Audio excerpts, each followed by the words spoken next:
तो आज हम आपको सिखाएंगे इंट्रोडक्शन देना कि अपनी इंट्रोडक्शन कैसे दें, चाहे फिर वो स्कूल हो, कॉलेज हो या जॉब इंटरव्यू हो, कहीं पे भी आपको अपनी इंट्रोडक्शन देनी है तो आप इस तरीके से अपनी इंट्रोडक्शन देंगे। ये बहुत अच्छा तरीका है इंट्रोडक्शन का।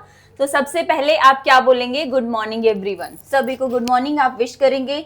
आप अगर दोपहर में बात कर रहे हैं तो गुड नून या गुड आफ्टरनून बोल देंगे। शाम को बात कर रहे हैं तो गुड इवनिंग बोल देंगे। Good evening everyone, good morning everyone, good afternoon everyone, good noon everyone. जो भी टाइम है आपका, आप उसके अकॉर्डिंगली इसे चेंज कर देंगे। फिर है first of all. First of all का मतलब क्या है? सबसे पहले, right. I would like to, जो हमने स्ट्रक्चर भी किया था वुड लाइक टू का, कोई किसी काम को करना चाहेगा, देखो यहाँ पे भी वही यूज हुआ है। I would like to. I would like to मतलब मैं अपना परिचय देना चाहूंगा या चाहूंगी। I would like to introduce, to के बाद वर्ब की फर्स्ट फॉर्म होती है, यूज होती है इंग्लिश में। माई सेल्फ मतलब खुद की।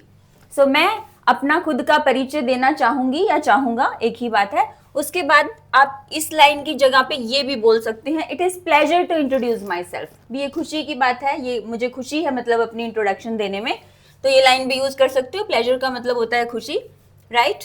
सो माई नेम इज, यहाँ पे आपका जो भी नेम है आप वो लिख देंगे, नेम।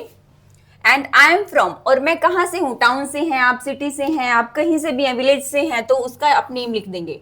आई एम फ्रॉम, कोई दिल्ली से है, कोई चंडीगढ़ से है, कोई कहीं से भी है, वो यहाँ पे अपने सिटी का, विलेज का नेम लिख देंगे। और इसको एक तरीके से और भी लिख सकते हो आप, एंड आई हेल फ्रॉम।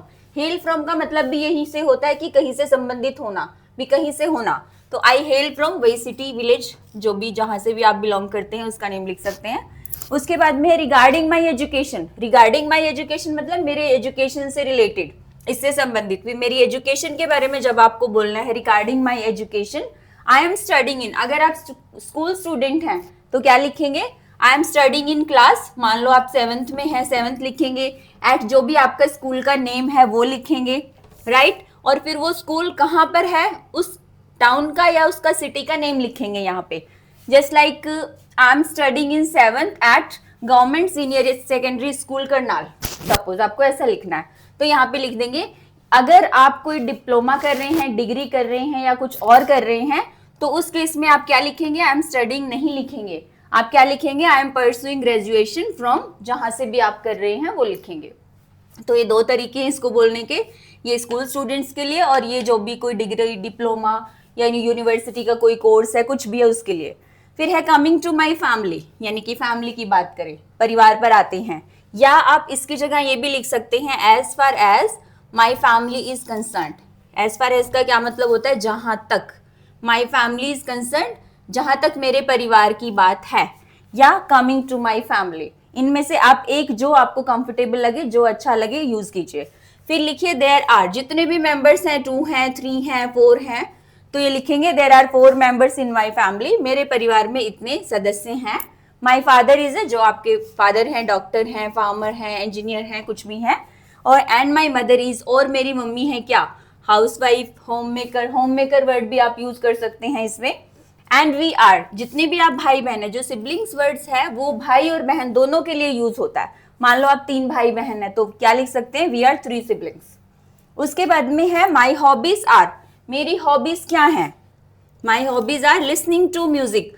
इनको ना आईएनजी लगा के बताते हैं जब कोई भी एक्टिविटी होती है ना, गाना सुनना, ये क्या है? एक एक्टिविटी है, तो हमने इसके साथ आईएनजी लगा दिया। Listening to music and reading books, book पढ़ना और म्यूजिक को लिसन करना, राइट। इस तरीके से लिख सकते हैं। एक और तरीका है हॉबीज को लिखने का, एंड माई हॉबीज आर ऐसे लिख के, या सीधा भी आप ऐसे शुरू कर सकते हैं, इन माई फ्री टाइम, मेरे फ्री टाइम में। I enjoy reading books, enjoy करता हूं मैं बुक्स पढ़ना। लिसनिंग टू म्यूजिक, म्यूजिक को सुनना। एंड लर्निंग न्यू थिंग्स, और नई चीजें सीखना। या फिर स्किल्स, कुछ भी लिख सकते हैं, थिंग्स लिख सकते हैं, स्किल्स लिख सकते हैं, राइट। इस तरीके से आप अपनी हॉबीज एक्सप्लेन करेंगे। माई एम इज, उसके बाद एम है, माई एम इज, मेरा एम है to become a doctor, engineer, जो भी आपको बनना है, टीचर, तो वो यहाँ पे आप लिख देंगे। फिर इसी एम को आप ऐसे भी लिख सकते हो, my ambition is to become a successful businessman बोल सकते हो, सक्सेसफुल डॉक्टर बोल सकते हो। तो मेरा जो एम्बिशन है, एम और एम्बिशन एक ही बात होती है। So my ambition is to become, मेरा एम्बिशन है, बिकम मीन्स बनना। क्या बनना? एक सफल, मान लो बिजनेसमैन बनना, एक सफल बिजनेसमैन बनना है। And make a meaningful contribution, meaningful contribution क्या होता है? अर्थपूर्ण योगदान, यानी कि ऐसा कंट्रीब्यूशन जिससे सोसाइटी को फायदा हो। सो मीनिंगफुल कंट्रीब्यूशन टू सोसाइटी, समाज को अच्छा योगदान देना, राइट? इस तरीके से भी आप लिख सकते हैं।